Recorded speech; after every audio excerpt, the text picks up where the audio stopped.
कि भैया मैंने तो पहले ही कहा था कि डोनाल्ड ट्रंप चुनाव जीतेंगे, अमेरिका के राष्ट्रपति बनेंगे। बड़ी भगदड़ तो मचेगी और चर्चाएं खूब होगी। अब गाजा पर दावा कर रहे हैं, वो कह रहे हैं कि गाजा को हमें दे दीजिए। तो गाजा पर किसका अधिकार और ट्रंप क्या वाकई गाजा पर कब्जा कर सकते हैं? इस पर हम लोग बात करते हैं, समझने की कोशिश करते हैं। तो अमेरिका के राष्ट्रपति डोनाल्ड ट्रंप ने 4 फरवरी को गाजा पर पट्टी पर अमेरिका नियंत्रण का प्रस्ताव रखा। ट्रंप ने कहा कि उनका देश गाजा पट्टी के में काम करेगा। उनके सुझाव में गाजा पट्टी का पुनर्विकास करना और इसे मध्य पूर्व का रिविएरा छुट्टी बिताने वाला खूबसूरत जगह में बदलना शामिल है। इससे पहले ट्रंप ने कहा था कि फलस्तीनियों को मिस्र और जॉर्डन में स्थायी रूप से बसाया जाए। ट्रंप व्हाइट हाउस में इजरायली प्रधानमंत्री बेंजामिन नेतन्याहू से मीटिंग के बाद बोल रहे थे, और जहां नेतन्याहू ने ट्रंप के सुझाव को ध्यान देने योग्य बताया, वहां कहा कि एक ऐसी सोच है जो मध्य पूर्व को नया आकार देगी और शांति लाएगी। हालांकि दुनिया भर के कई नेताओं ने इसकी निंदा की और इसमें ब्रिटेन के प्रधानमंत्री केयर स्टारमर भी शामिल हैं। ऐसे में सवाल उठ रहा है कि क्या इससे भूमध्य सागर के तट पर बसी इस पट्टी को लेकर नया तनाव पैदा हो सकता है। अब बात आती है कि अभी गाजा पर किसका नियंत्रण है। तो साल 2007 से गाजा पर हमास का स्वाभाविक शासन रहा है। हमास ने पिछले साल अपने कब्जे वाले क्षेत्रों में संसदीय चुनाव जीता और गाजा में खुद को मजबूत किया। गाजा पट्टी पर हमास का नियंत्रण है। इसे इजरायल, अमेरिका और कुछ अन्य पश्चिमी सरकार चरमपंथी संगठन मानते हैं। क्या मानते हैं? संगठन मानते हैं। और देखिए, अगर गाजा की बात करें ना, गाजा पट्टी इजरायल के दक्षिण पश्चिम में स्थित है। 6 से 10 किलोमीटर चौड़ी और कोई 45 किलोमीटर लंबा है। इसके 3 ओर इजरायल का नियंत्रण है। दक्षिण में मिस्र आप लोगों को यहां देखने को मिलता है। और गाजा भूमध्य सागर के तट पर स्थित 41 किलोमीटर लंबी और 10 किलोमीटर चौड़ी पट्टी है। इसकी सीमाएं मिस्र और इजरायल से लगती हैं। गाजा को लेकर हमास इजरायल के बीच कई बड़े संघर्ष हुए हैं। लड़ाई के हर दौर में दोनों पक्षों के भारी संख्या में लोग मारे गए, जिनमें अधिकांश गाजा के फलस्तीनी थे।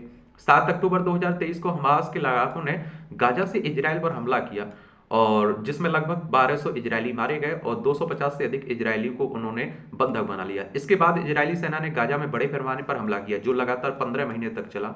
और हमास संचालित स्वास्थ्य मंत्रालय के अनुसार इजरायली हमले में 47,540 से अधिक लोग मारे जा चुके हैं, जिनमें से ज्यादातर महिलाएं और बच्चे हैं। कई महीनों के मध्यस्थों के जरिए हुई वार्ता के बाद जनवरी 2015 में, कब 2025 में, जनवरी 2025 में इजरायल हमास ने युद्ध विराम समझौते पर सहमति जताई। यानी कि सब कुछ लौटाने के बाद समझ में आया, तब समझौता किया। इस समझौते का मकसद लड़ाई को स्थायी रूप से खत्म करना, इजरायल द्वारा पकड़े गए फलस्तीनी कैदियों के बदले में गाजा में हमास द्वारा बंधक बनाए गए लोगों को छोड़ना। अब बात आती है, क्या ट्रंप गाजा पट्टी पर कब्जा कर सकते हैं? तो इस बारे में कोई जानकारी सामने नहीं आई कि ट्रंप ने गाजा पर अमेरिकी नियंत्रण का प्रस्ताव कैसे रखा। हालांकि ट्रंप के प्रस्ताव की वैश्विक निंदा हुई है। Britain, France, Germany, Brazil, Australia, रूस, चीन सहित कई देशों ने इस योजना को खारिज किया। खाड़ी में क्षेत्र में सऊदी अरब ने फलस्तीनियों को बेदखल करने की किसी भी कोशिश को खारिज करते हुए अपना रुख साफ कर दिया। जॉर्डन मिस्र भी फलस्तीनियों के विस्थापन के खिलाफ है।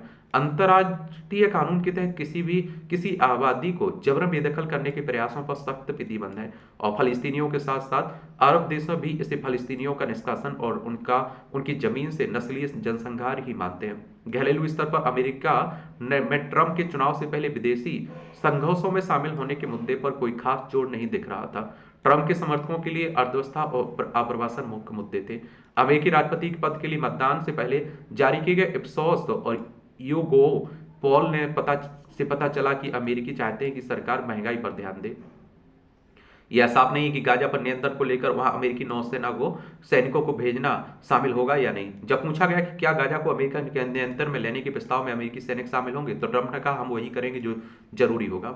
संवैधानिक रूप से सैन्य बल के इस्तेमाल को अधिकृत करने वाले प्रस्ताव पर अमेरिकी कांग्रेस से मंजूरी लेनी होती है। अमेरिका के दोनों सदनों में सत्तारूढ़ रिपब्लिकन पार्टी बहुमत में विदेशी हथियारों की बिक्री के लिए कांग्रेस की मंजूरी की जरूरत होती है, जिसमें विदेश विभाग को आगे बढ़ने से पहले प्रमुख समितियों को सूचित करता है। और वॉशिंगटन के मिडिल ईस्ट इंस्टीट्यूट में प्रोफेसर हसन नीम नेह ने बीबीसी को बताया कि क्या बताया इन्होंने बताया कि ट्रंप की कांग्रेस के बारे में चिंता करने की जरूरत नहीं है, क्योंकि उनके पास बहुमत मजबूत समर्थन है। ट्रंप ने गाजा के पुनर्विकास पर बड़े पैमाने पर खर्च करने की विवरण के बारे में बात नहीं की है। हसन के मुताबिक ट्रंप का प्रस्ताव अभी भी अस्पष्ट है। साथ ही उनका मानना है कि ट्रंप का मकसद गाजा और वेस्ट बैंक के पुनर्निर्माण के लिए अरब देशों के धन का इस्तेमाल करना है। ऐतिहासिक रूप से किसकी है गाजा पट्टी? तो ये आप देखेंगे कि इसमें 1948 में इजराइल की स्थापना से पहले गाजा ब्रिटिश उपनिवेशिक शासन के अधीन थी। इजराइल ने जब अपनी स्वतंत्रता की घोषणा की तो इसके अगले दिन इस पर अरब देशों की सेनाओं ने हमला किया, उसे घेर लिया।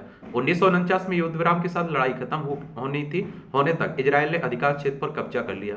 वहीं समझौते के तहत मिस्र ने गाजा पट्टी पर कब्जा किया, जॉर्डन, वेस्ट बैंक और पूर्वी यरूशलेम पर कब्जा किया, जबकि इजराइल ने पश्चिमी यरूशलेम को अपने कब्जे में ले लिया।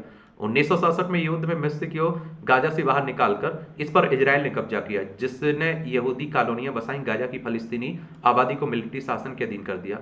साल 2005 में इजराइल ने गाजा से अपने सैनिकों और वहां बसने वालों को वापस बुला लिया। हालांकि इसमें साझा सीमा, हवाई क्षेत्र और तटीय क्षेत्रों पर अपना नियंत्रण बनाए रखा, और जिससे उससे लोगों और सामानों की आवाजाही पर प्रभावी नियंत्रण मिला।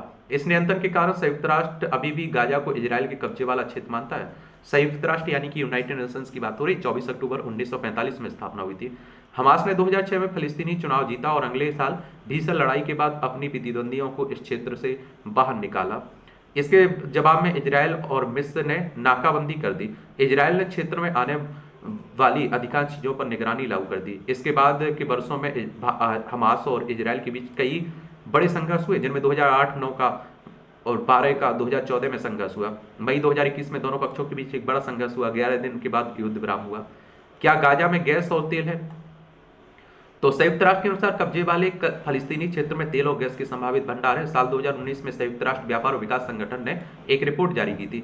इसके मुताबिक वहां 3 अरब बैरल से अधिक तेल होने का अनुमान है। इस रिपोर्ट में बताया गया कि भूवैज्ञानिक और प्राकृतिक संसाधन अर्थशास्त्रियों ने पुष्टि की है कि कब्जे वाले फलस्तीनी क्षेत्र में तेल और प्राकृतिक गैस संपदा के बड़े भंडार हैं।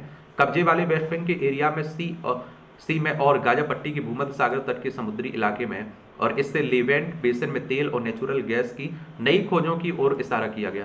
ये बेसिन भूमध्य सागर में है। रिपोर्ट में कहा गया कि इसमें 122 trillion cubic feet natural gas है, जिसकी कीमत 453 अरब डॉलर 2017 की कीमतों के आधार पर। इसके अलावा 1.7 अरब बैरल तेल और जिसकी कुल मूल्य 71 अरब डॉलर है।